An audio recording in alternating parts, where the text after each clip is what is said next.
नमस्कार, India voice देख रहे हैं आप। आपके साथ मैं हूं स्वीटी दीक्षित। रुक करेंगे खबरों की ओर। संसद का शीतकालीन सत्र 4 दिसंबर से शुरू होकर 22 दिसंबर तक चलेगा, लेकिन उससे पहले संसद पुस्तकालय भवन में सर्वदलीय बैठक बुलाई गई। तो वहीं इस बैठक में रक्षा मंत्री राजनाथ सिंह, वाणिज्य मंत्री पीयूष गोयल, कांग्रेस नेता जयराम रमेश, गौरव गोगोई और प्रमोद तिवारी, तृणमूल नेता सुदीप बंदोपाध्याय, राकप्पा नेता फौजिया खान और आरएसपी नेता एन.के. प्रेमचंद्रन सहित अन्य वरिष्ठ नेता मौजूद रहे।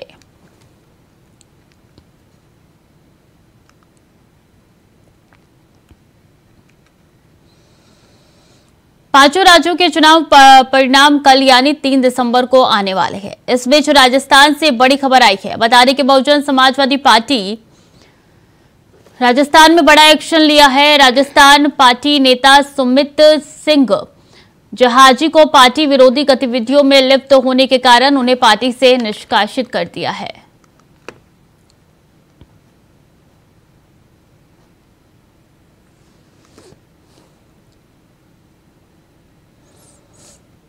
अयोध्या में अगले वर्ष 22 जनवरी को श्री राम जन्मभूमि मंदिर में रामलला के विग्रह के प्राण प्रतिष्ठा समारोह होना है, जिसके साथ ही अंतर्राष्ट्रीय हवाई अड्डे को जल्द चालू करने की तैयारी है, जिसको लेकर मुख्यमंत्री योगी आदित्यनाथ और केंद्रीय नागर विमानन मंत्री ज्योतिरादित्य सिंधिया जिले में बनाए जा रहे अंतर्राष्ट्रीय हवाई अड्डे परियोजना का निरीक्षण किया, जहां सीएम योगी ने कहा है कि हवाई अड्डा चालू कर दिया जाएगा। तो सीएम योगी आदित्यनाथ ने कहा है कि हवाई अड्डा जल्द चालू होगा। फरवरी 2024 का अल्टीमेटम दिया गया है।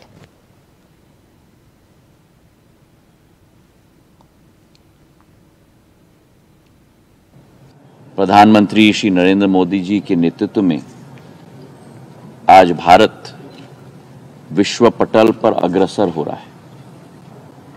अग्रसर केवल आर्थिक क्षमता के आधार पर नहीं, अग्रसर केवल आत्मनिर्भरता के आधार पर नहीं, लेकिन अग्रसर भारत की सांस्कृतिक धरोहर और भारत की आध्यात्मिक शक्ति के आधार पे भी।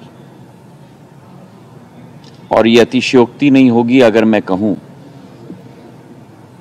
कि भगवान राम की जन्मभूमि अयोध्या उस आध्यात्मिक शक्ति का केंद्र बिंदु है।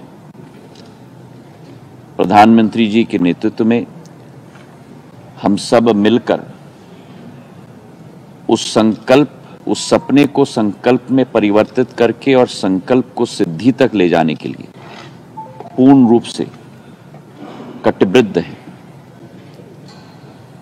और आज के इस अवसर पर जब हवाई अड्डे का निरीक्षण करने के लिए स्वयं मुख्यमंत्री जी पधार रहे हैं, मैं उनका भी हृदय की गहराइयों से धन्यवाद अर्पित करना चाहता हूं।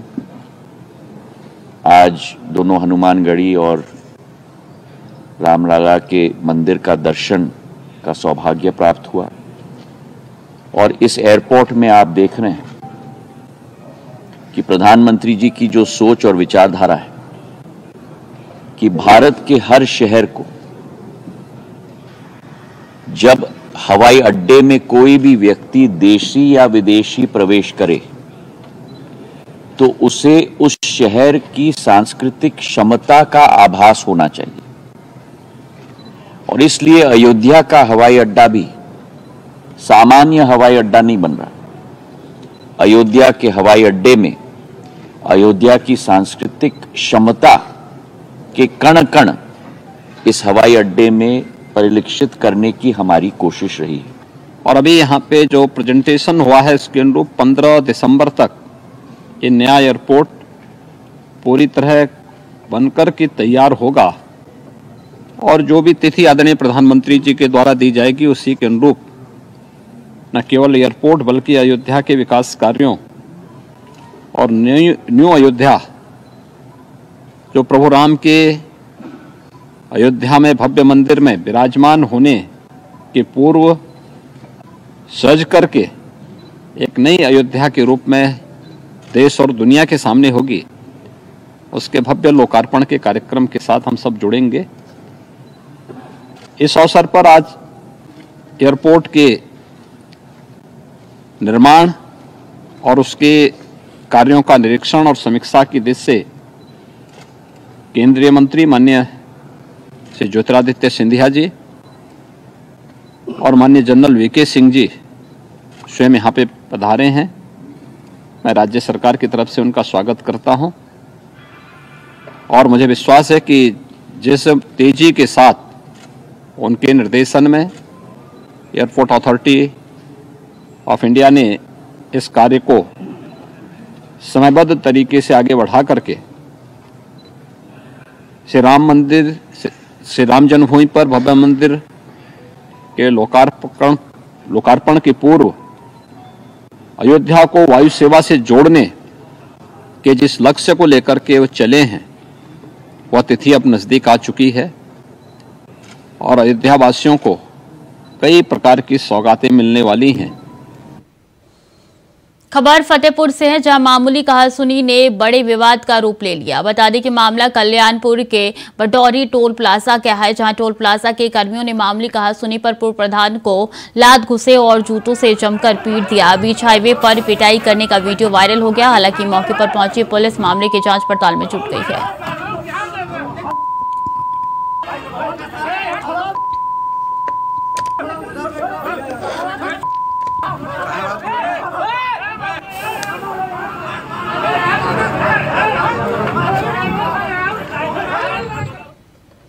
खबर जालौन से है, जहां मामूली विवाद के चलते बेखौफ दबंगों ने एक परिवार के कई लोगों की जमकर पिटाई कर दी। बता दें कि दबंगों ने एक परिवार की महिलाओं और उनके बच्चों की लाठी डंडों से पिटाई कर दी। साथ ही घटना का वीडियो सोशल मीडिया पर वायरल हो रहा है। इस दौरान सूचना मिलते ही मौके पर पहुंची पुलिस ने पीड़ित की तहरीर पर मामला दर्ज कर आगे कार्रवाई शुरू कर दी है।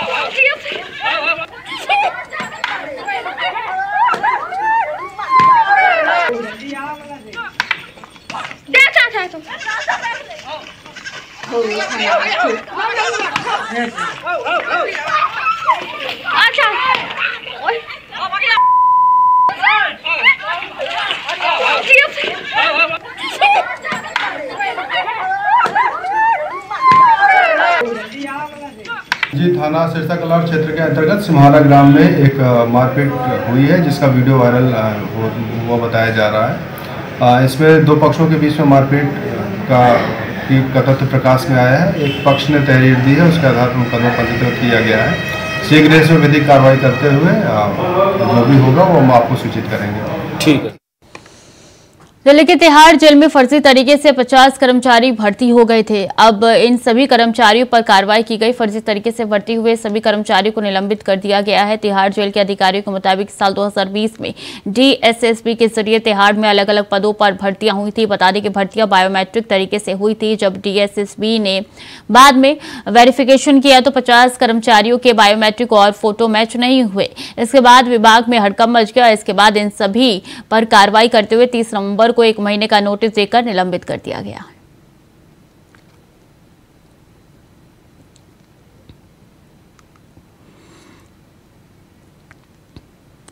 दिल्ली के रहने वाली एक युवती के साथ गाजियाबाद में गैंगरेप का मामला सामने आया है। पीड़िता ट्रॉनिक सिटी में काम करती है। शाम के समय जब वो अपनी सहेली और उसके बॉयफ्रेंड के साथ घर वापस जा रही थी, सुनसान सड़क पर ऑटो से आए 3 युवक ने पीड़िता के साथ गैंगरेप की वारदात को अंजाम दिया। पुलिस सहेली के बॉयफ्रेंड को हिरासत में लेकर पूछताछ कर रही है।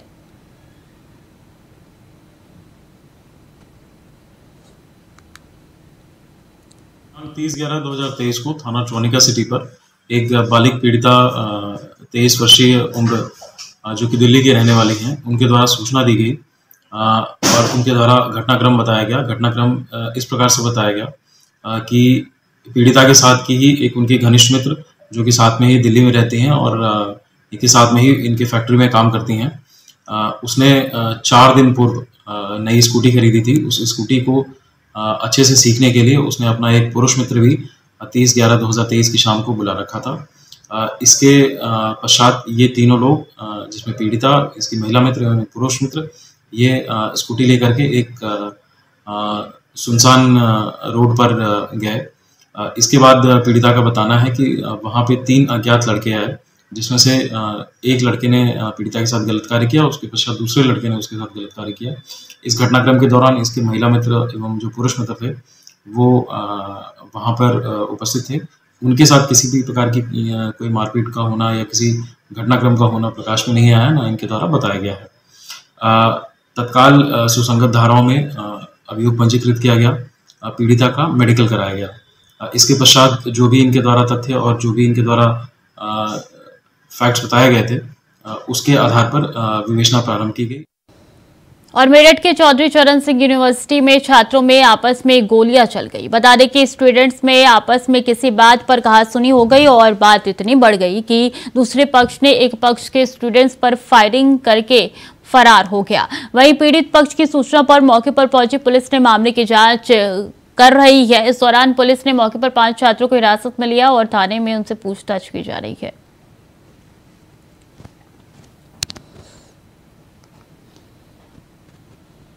मेडिकल क्षेत्र अंतर्गत चौधरी चरण सिंह विश्वविद्यालय में आज दोपहर छात्रों के 2 गुटों के बीच में मारपीट, कहासुनी, वाद विवाद हो गया था।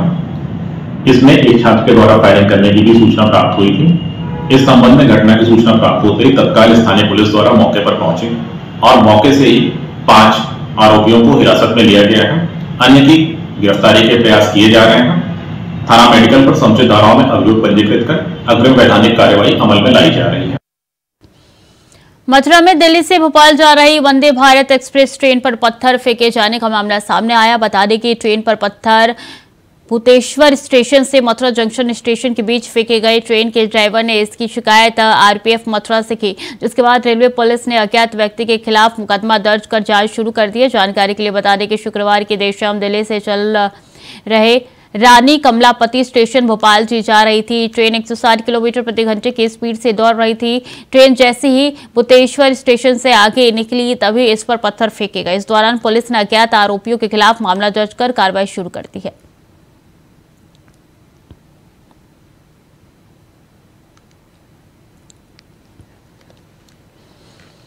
उमेश पाल हत्याकांड के आरोपी और 5 लाख इनामी बदमाश गुड्डू मुस्लिम और शूटर साबिर के मकान को पुलिस ने आज कुर्क कर दिया। बता दें कि दोनों आरोपी उमेश पाल हत्याकांड के बाद से ही फरार चल रहे हैं। वहीं पुलिस ने इनके ऊपर 5 लाख का इनाम घोषित कर रखा है।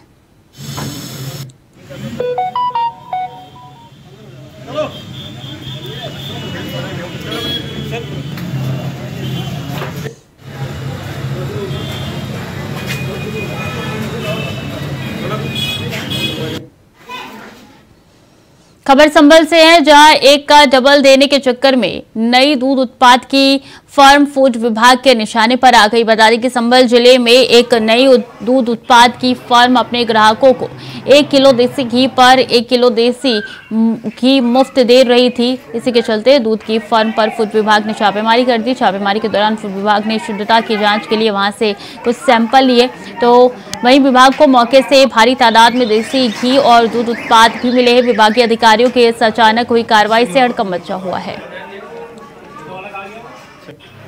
दरअसल हम अपने क्षेत्र में राउंड पे थे, तो उस समय हमारे पास फ़ोन आया, तो हमें रोकने सूचना मिली कि चौधरी पनीर भंडार के नाम से जो है अल्लू सराय में एक दुकान चल रही है, बिल्कुल नई दुकान है और यहाँ स्कीम के तहत जो है पनीर वो घी बेचा जा रहा है। तो हमें मौके पर पहुँचने पर हमें जो घी की गुणवत्ता जो संदिग्ध लगी, तो हमने इसका घी का नमूना लिया है और महेंद्र सर द्वारा जो है इसमें पनीर का नमूना लिया गया है और घी जो इसमें 45 किलो था उसको हमने सीज किया है। जो देखा हमने इसमें कि 1 किलो के साथ 1 किलो फ्री की, एक उधर में आपने संदिग्ध प्रतीत हो रहा था और 700 रुपये केस में 2 किलो दे रहे हैं, तो कुछ संदिग्ध प्रतीत हो रहा है। एक बड़ी दिलचस्प खबर है जो कि यूपी से है। जातिगत जनगणना की मांग के बीच यूपी के डिप्टी सीएम केशव प्रसाद मौर्य का ट्वीट आएगा, जिसमें वो लिखते हैं कि लोकतंत्र में गणना की सबसे महत्वपूर्ण भूमिका होती है, फिर चाहे वो मतगणना हो, जनगणना हो या जातीय जनगणना। इन सभी गणनाओं से ही लोकतंत्र मजबूत होता है। लोकतंत्र का मतलब ही गणना है। ऐसे में सोशल मीडिया पर जातिगत जनगणना का जिक्र कर केशव क्या संदेश दे रहे हैं? आपको बता दें कि पिछले कुछ दिनों से लगातार विपक्ष में बैठी सपा इसी मुद्दे को लेकर बीजेपी की योगी सरकार पर वार कर रही है। ऐसे में केशव का ये ट्वीट सियासी संग्राम में क्या संकेत दे रहा है, इसको लेकर कयास कई लगने लगे हैं।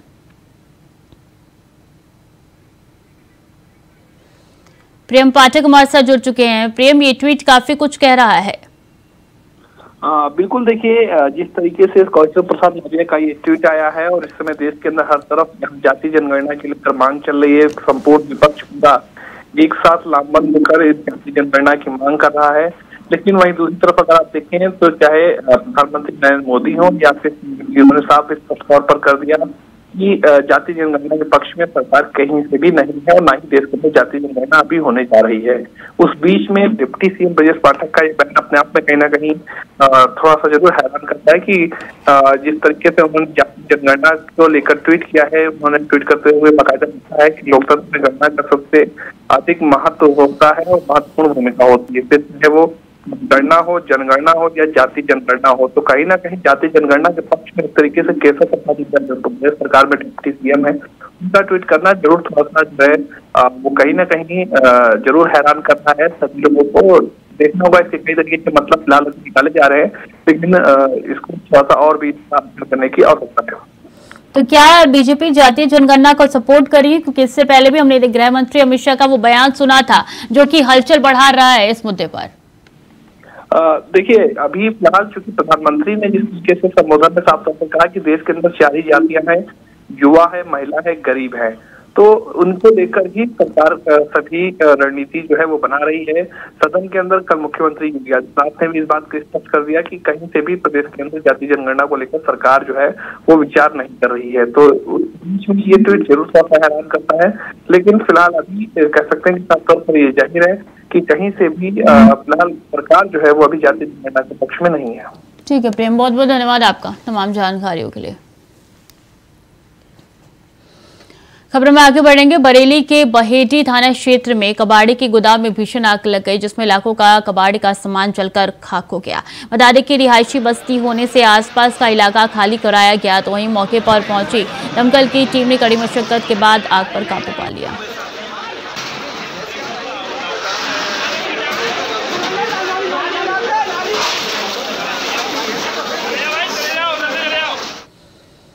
बलिया के सिकंदरपुर थाने में रोडवेज बस और ट्रक में जोरदार टक्कर हो गई, जहां बस में सवार 6 यात्री गंभीर रूप से घायल हो गए। बता दें कि सभी घायलों को सामुदायिक स्वास्थ्य केंद्र सिकंदरपुर में भर्ती कराया गया। बताया जा रहा है कि रोडवेज बस बलिया से बेलथा रोड जा रही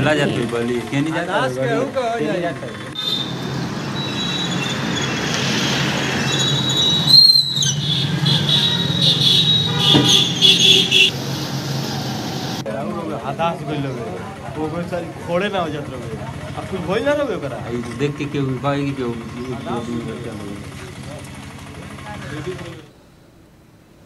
और गाजियाबाद के सिकरोट गांव के पास बने फ्लाईओवर पर एक बड़ा सड़क हादसा हो गया। बता दें कि फ्लाईओवर पर कुछ बच्चे गाड़ियां देख रहे थे कि तभी एक बच्चा सड़क पर आ गया और तेज रफ्तार से आ रही कैंटर से टकरा गई, जिससे बच्चे की मौके पर ही मौत हो गई और साथ ही स्थल पर तेज रफ्तार से आ रही दूसरी गाड़ी भी आपस में टकरा गई।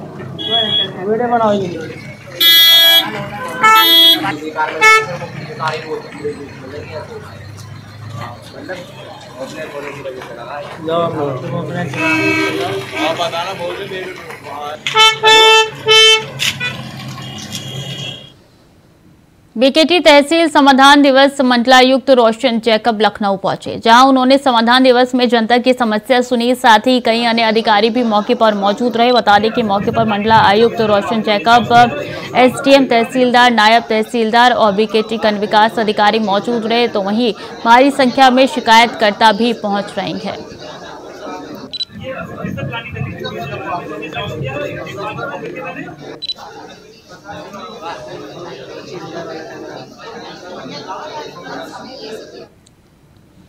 खबर हापुड़ से है, जहां NH 9 पर 2 कारों की भिड़ंत हो गई, जिसमें कार सवार 2 महिलाओं की मौके पर ही मौत हो गई, जबकि 4 लोग इसमें घायल हो गए। घायलों में से 2 की हालत गंभीर बताई जा रही है। वहीं पुलिस ने शव को कब्जे में लेकर पोस्टमार्टम के लिए भेज दिया।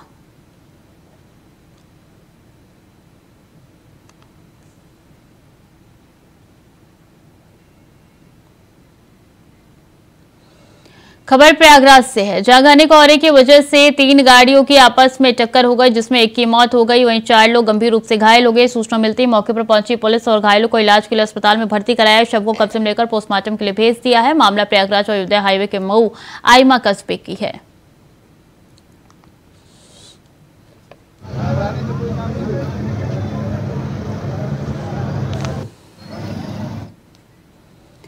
पांचों राज्यों के चुनाव के बाद अब कल यानी 3 दिसंबर को चुनाव परिणाम भी आने वाले हैं। इसी बीच उत्तर प्रदेश के अयोध्या में 22 जनवरी को होने वाले राम मंदिर के प्राण प्रतिष्ठा समारोह के लिए लोगों को निमंत्रण कार्ड भेजे जा रहे हैं। अब देखना यह है कि निमंत्रण कार्ड किस किस को भेजे जाते हैं।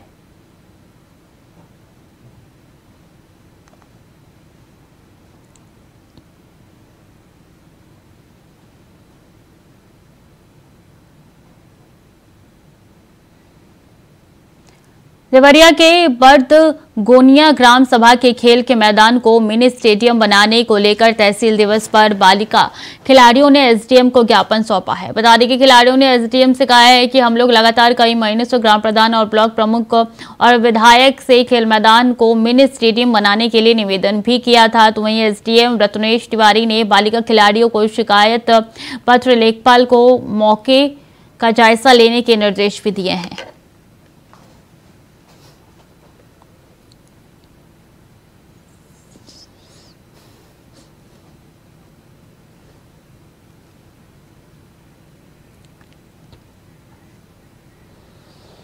और बुलंदशहर के अनूप शहर कोतवाली क्षेत्र से एक खबर सामने आई है, जहां संविदा कर्मी के शव को सड़क पर रख स्थानीय लोगों ने जाम लगा दिया। बता दें कि करंट की चपेट में आने से संविदा कर्मचारी की मौत हो गई, जिसके बाद इस शव को सड़क पर रखकर स्थानीय लोग धरने पर बैठ गए। साथ ही धरने में महिलाएं भी शामिल थी। तो वहीं स्थानीय लोगों ने पावर कॉर्पोरेशन पर लापरवाही का आरोप लगाकर मुआवजे की मांग की है।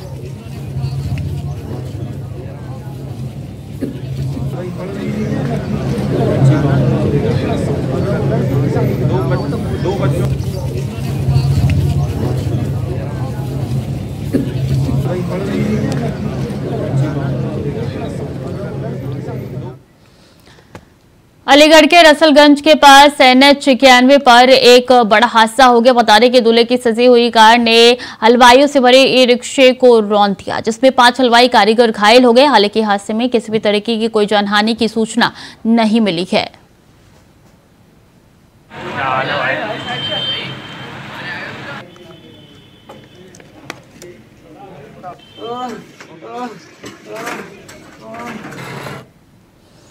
मथुरा के ठाकुर बाके बिहारी के नगरी में दर्शन को आने वाले श्रद्धालुओं की बढ़ती भीड़ देखते हुए सीसीटीवी कैमरे लगाने का आदेश मिला है। बता दें कि सीसीटीवी कैमरे लगाने के तहत सर्वे का कार्य हो रहा है, जहां पुलिस बिहारी जी मंदिर के साथ संपूर्ण वृंदावन के प्रमुख मार्गों की गतिविधियों पर नजर रखेगी। बताया जा रहा है कि यूपी के ब्रज तीर्थ विकास परिषद योजना को तैयार कर रहे हैं, जिसमें अभी तक वृंदावन के कुछ चौराहे के साथ परिक्रमा मार्ग के आधे रास्ते में सीसीटीवी कैमरे लगे हुए हैं। साथ ही बता दें कि अब पूरे वृंदावन में सीसीटीवी कैमरों का जाल नजर आ रहा है और NH 19 और यमुना एक्सप्रेसवे से जुड़े रास्तों पर भी सीसीटीवी कैमरे लगाए जाएंगे। साथ ही सीसीटीवी कैमरे से यातायात व्यवस्था भी ठीक की जाएगी।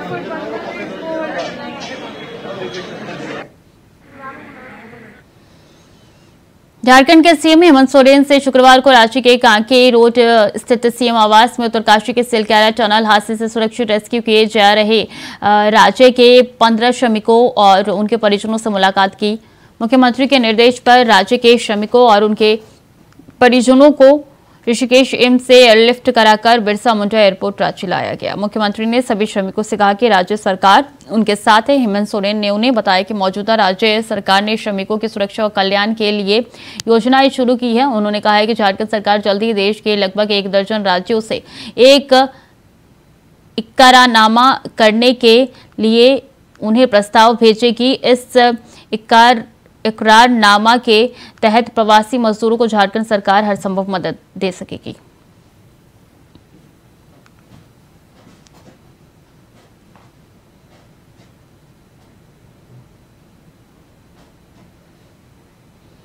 तो फिलहाल के लिए बुलेटिन में इतना ही। खबरें लगातार जारी है, देखते रहिए इंडिया वॉइस।